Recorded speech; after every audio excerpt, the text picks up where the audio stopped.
नमस्कार बच्चों। अब आपके टेस्ट के बाद हम आगे भी बढ़ चुके हैं, आपको पढ़ा चुके हैं, तो आज फिर हमारा क्लास स्टार्ट हो रहा है। तो आप लोग चैप्टरों को बार बार देखिए, क्योंकि फिजिक्स के आप ये समझिए कि 4 क्वेश्चन आपके बोर्ड में आते हैं और उन 4 क्वेश्चनों से आपको 25 नंबर्स प्राप्त होते हैं। यदि आप फिजिक्स का पोर्शन बहुत अच्छे से करते हैं तो फिजिक्स, केमिस्ट्री और बायोलॉजी में भी आपके अच्छे मार्क्स आते हैं, हमेशा आते हैं। लेकिन आप लोगों की कमजोरी यही रहती है कि आप लोग क्या करते हैं, फिजिक्स को बहुत कम हल्के में लेते हैं। मतलब हल्के में क्या, आप लोग ये समझते हैं कि फिजिक्स हमें समझ में नहीं आती है, वो जिसके कारण आप उसको पढ़ना पसंद नहीं करते हैं, या पढ़ते हैं तो याद नहीं होता है। किसी को अंक की परेशानी रहती है, किसी को थ्योरी की। तो इन परेशानियों से हमें दूर रहने के लिए आप बार बार इन वीडियोस को देखिए और अपनी थ्योरी को सबसे पहले अच्छा कीजिए और उससे आंकिक प्रश्नों को लगाने का प्रयास कीजिए। जैसा कि आज हम आपके नए टॉपिक के साथ उपस्थित हैं। आपका आज का टॉपिक है प्रिज्म। प्रिज्म आपका एक, समझ लीजिए आप, हम प्रिज्म का एक हिस्सा लेते हैं, ऊपरी पृष्ठ लेते हैं। ये आपका एक प्रिज्म का ऊपरी पृष्ठ है। इसका हमने नाम क्या दिया, इसका नाम दिया हमने P, इसका नाम दिया Q और इसका नाम क्या दिया, R। तो आपको सबसे पहले प्रिज्म की परिभाषा समझना है, यही सबसे मेन है। प्रिज्म की परिभाषा, उसके अंदर कुछ नहीं है। प्रिज्म का अकेला एक पॉइंट रहता है, परिभाषा कोण की। किसी कोण पर झुके हुए, तो ये किसी कोण पर झुके हुए दो समतल अपवर्तक फलकों के बीच घिरे हुए पारदर्शक माध्यम को प्रिज्म कहते हैं। ये आपका पूरा पृष्ठ पारदर्शक होता है। वो अपवर्तक फलक उससे को कहा जाता है जिस फलक पर आपका जब कोई प्रकाश की किरण इस किसी पृष्ठ पर गिरती है और उस पृष्ठ से उस प्रकाश का क्या हो जाता है, अपवर्तन होता है।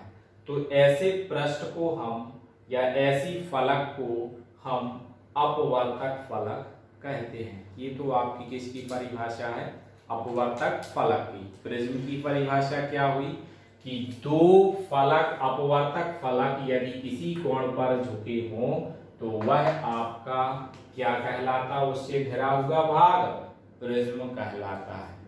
तो इतना तो आप लोगों को क्लियर हो गया कि प्रिज्म किसे कहते हैं, अपवर्तक फलक हो गया। अब यही हमारा जब प्रकाश इस पृष्ठ पर गिर रहा है तो हम फलक को क्या कहते हैं, पृष्ठ भी कहते हैं। तो यही आपका अपवर्तक PQ पृष्ठ कहलाता है। इसी को हम क्या कहते हैं, अपवर्तक पृष्ठ भी कहते हैं। इसके बाद आता है प्रिज्म कोण। तो प्रिज्म कोण को हम परिभाषित इस प्रकार कहते हैं कि प्रिज्म की दो जो फलकें हैं उनके बीच जो आपका कोण बनता है उसी को हम प्रिज्म कोण कहते हैं। जैसे आपका ये है, ये आपके सब प्रिज्म कोण हैं। तो प्रिज्म कोण को हम कैपिटल A से प्रदर्शित करते हैं और प्रिज्म कोण हमेशा 60 डिग्री का होता है। तो इतना क्लियर करने के पश्चात आप लोग वीडियो को ये चित्र बना लीजिए और उसकी परिभाषा लिख लीजिए। फिर हम आगे इसी में पढ़ते हैं प्रिज्म। दूसरी अगली हेडिंग, ये तो प्रिज्म की डेफिनेशन हुई। अगली हेडिंग हमारी है प्रिज्म द्वारा प्रकाश का अपवर्तन। प्रिज्म द्वारा प्रकाश का अपवर्तन। प्रिज्म द्वारा प्रकाश का अपवर्तन पढ़ना है। तो यहां हम ये ध्यान रखेंगे कि जब इस प्रकाश की किरण को हम, तो यहां से ये आपकी प्रकाश की किरण हो गई, मान लो नाम दे दिया हमने इसका A और B।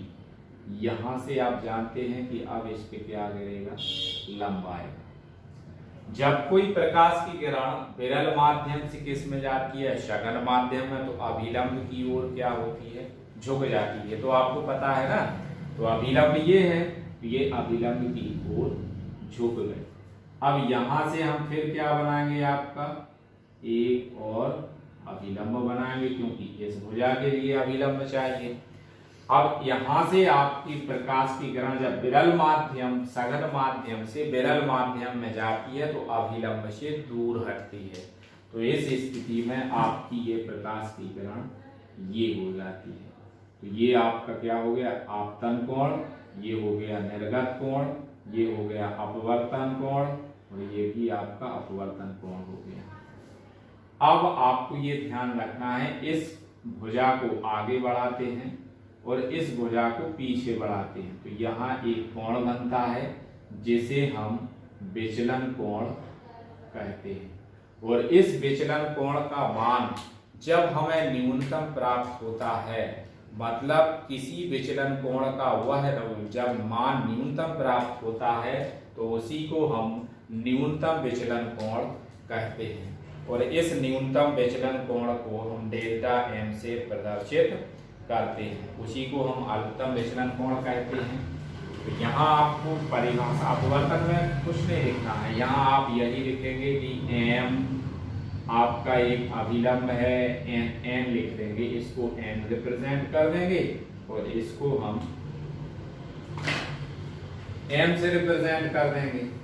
PQ पृष्ठ पर एक AB आपकी आपतित किरण है, आपतित प्रकाश की किरण है जो PQ पृष्ठ पर आपतित होती है। इस पृष्ठ से N अभिलंब गिरता है, तो अभिलंब की ओर ये जैसे ही विरल माध्यम से सघन में जाती तो अभिलंब की ओर झुक जाती है और प्रिज्म से होकर सीधी गुजरती है। और सीधी गुजरने के पश्चात आप फिर QR पृष्ठ पर एक और अभिलंब खींचते हैं और यह अभिलंब से इसको हम AB, तो इसका ले देते हैं CD। ये प्रकाश की किरण अभिलंब से दूर हट जाती है। आपतन कोण हो गया आपका I, अपवर्तन कोण हो गया R। यही प्रिज्म का आपका क्या कहलाता है, अपवर्तन कहलाता है। अब अपवर्तनांक के लिए आपको डायरेक्ट यहाँ इस क्लास में सूत्र दिया गया है, sine A plus delta M upon 2 और बटे में क्या रहता है, साइन A अपॉन 2, जहां A प्रिज्म कोण, प्रिज्म कोण, डेल्टा M अल्पतम विचलन कोण है। ये आपको ध्यान रखना है इस सूत्र में। और n क्या है, अपवर्तनांक। ये हमारा पॉइंट क्लियर होता है।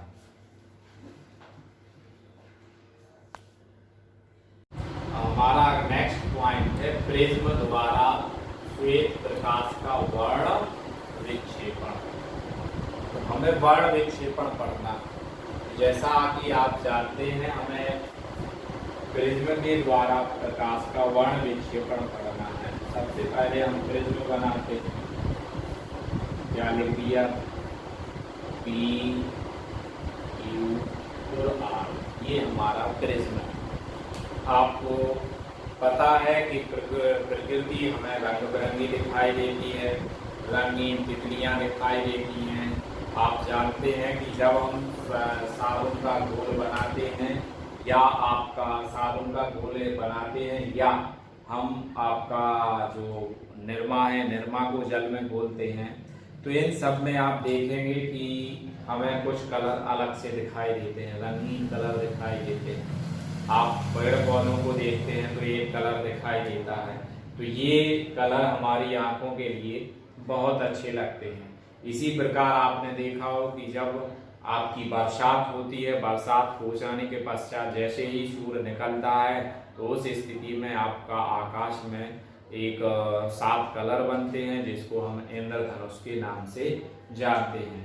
तो इन सभी कारणों को स्पष्ट करने के लिए आपके महान वैज्ञानिक सर आइजक न्यूटन ने 1666 डला है, कुछ किताबों में, कुछ में 1665 डला है।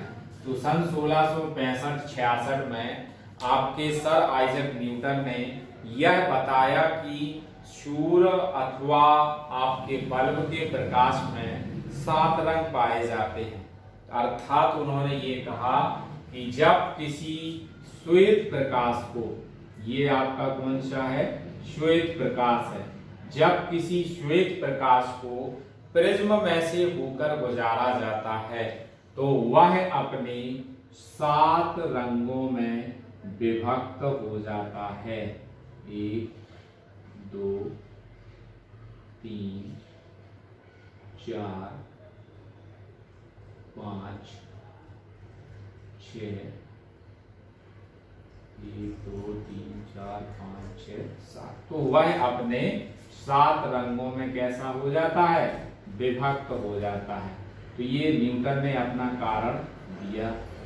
अब 7 रंगों में विभक्त हो जाता है तो ये कहा गया कि जब किसी श्वेत प्रकाश को प्रिज्म पर गिराया जाता है तो वह अपने 7 रंगों में विभक्त हो जाता है और प्रकाश की इसी घटना को हम वर्ण विक्षेपण कहते हैं। देखिए आप, 1 2 3 4 5 6 और ये कितना हो गया, 7।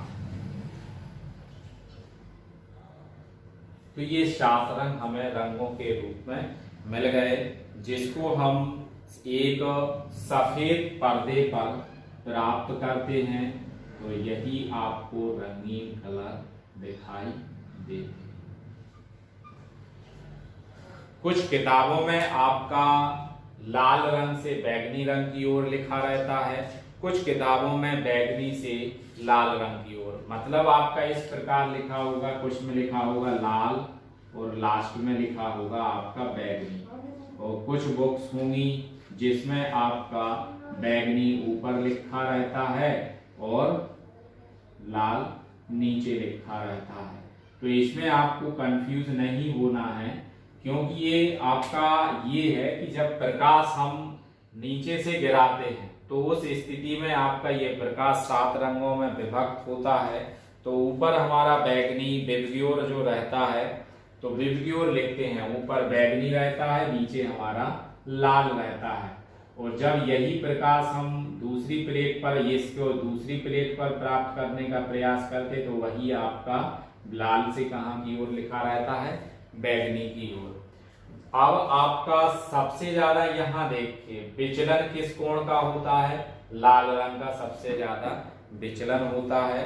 तो इसमें आपको ये ध्यान रखना है कि ये हमारे जब श्वेत प्रकाश को किसी प्रिज्म पर गिराया जाता है तो यह 7 रंगों में विभक्त हो जाता है। इसी को हम प्रकाश का वर्ण विक्षेपण के नाम से जानते हैं। और इसी के कारण आपका आकाश में इंद्रधनुष बनता है। कारण क्या है कि जैसे ही आपकी बरसात होती है तो वायुमंडल में अनेक छोटे छोटे कण हैं और वह कण उस जल को अवशोषित करते हैं, और जैसे ही सूर्य का प्रकाश निकलता है तो वह कण, उस जो आपका कण है जो आपका उसने जल उस पे गिरा तो उसने प्रकाश को अवशोषित किया और वही प्रकाश चारों तरफ बिखेर देता है, जिसके कारण एक रंगीन आपको कलर दिखाई देते, वही श्वेत प्रकाश आपको रंगीन दिखाई देता, अर्थात वो अपने रंगों में विभक्त हो जाता है। और प्रकाश के यह घटना आपकी विकिरण के कारण होती है। तो ये आपको ध्यान रखना है कि इंद्रधनुष भी एक प्रिज्म का ही उदाहरण है जो यह सिद्ध करता है कि श्वेत प्रकाश में 7 रंग पाए जाते हैं।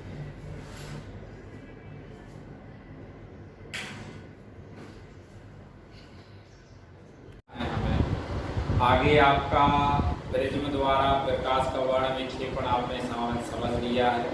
ये भी फिर ध्यान रखना कि प्रिज्म से जो प्रकाश का अपवर्तन होता है तो उसका प्रिज्म के जो पारदर्शी माध्यम है वो उसके अपवर्तनांक पर निर्भर करता है। कांच का लाल रंग जो होता है, लाल रंग के लिए तो आपका सबसे कम आपको ध्यान रखना है अपवर्तनांक। अपवर्त लाल रंग के लिए सबसे कम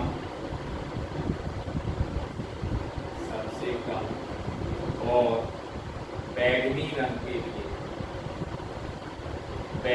लिए सबसे अधिक होता है। ये आपको ध्यान रखना है कि लाल रंग के लिए प्रकाश का अपवर्तनांक सबसे कम होता है और बैगनी रंग के लिए सबसे अधिक होता है। इसी प्रकार लाल रंग की जो तरंगदैर्घ्य होती है, तरंगदैर्घ्य लैम्डा,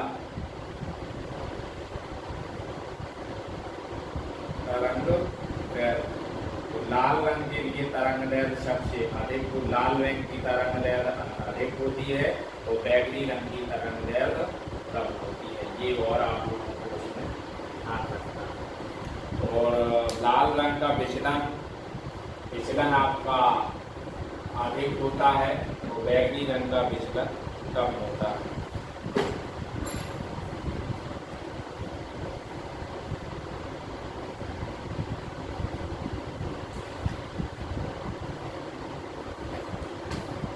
इसमें आपको ये ध्यान रखना है कि प्रकाश की प्रकीर्णन की घटना किस कारण होती है।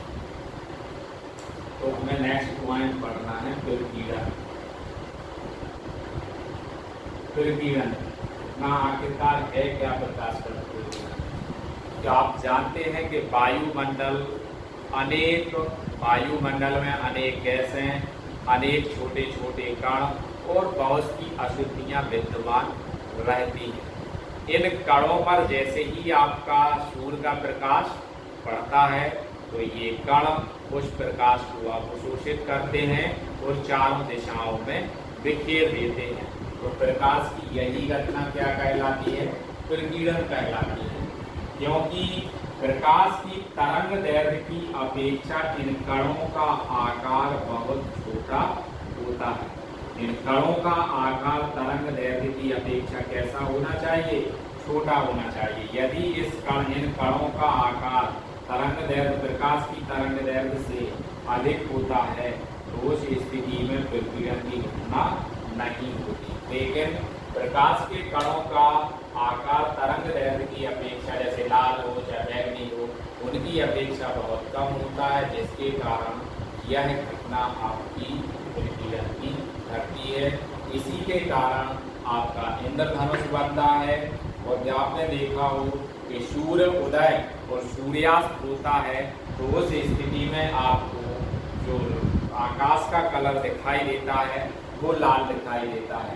कारण क्या है कि सूर्य उदय जब होता है, जैसे ये सूर्य उदय हो रहा है इस स्थिति में, तो आप देखते हैं कि प्रकाश आपका सीधा गति करता है। जब प्रकाश सीधा चलता है तो उसको अधिक दूरी तय करनी पड़ती है। जब अधिक दूरी तय करेगा तो उसके जो और रंग होते हैं उनकी तरंगदैर्घ्य कैसी होती है? कम।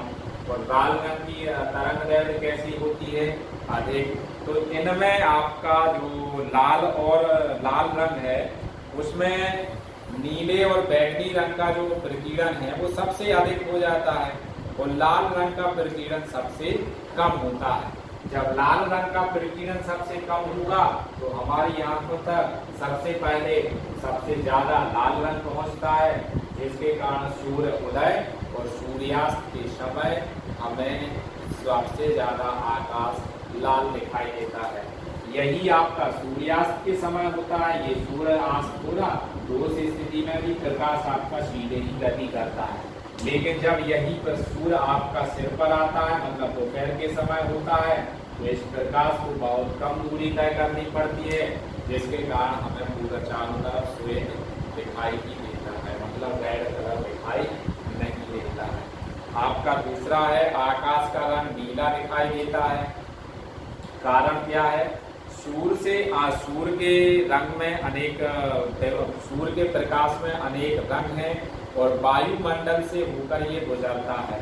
तो वायुमंडल में जो मार्ग में आपके धूल के कण और अनेक पदार्थ आते हैं, तो इनके प्रकीर्णन के कारण बैगनी और नीले रंग के प्रकीर्णन लाल रंग की अपेक्षा सबसे अधिक हो जाता है। मतलब बैंगनी रंग का और नीले रंग का प्रकीर्णन लाल रंग की अपेक्षा सबसे अधिक होता है, जिसके कारण हमारी आंखों को सबसे ज्यादा बैंगनी और लाल रंग ही चारों तरफ दिखाई देता है।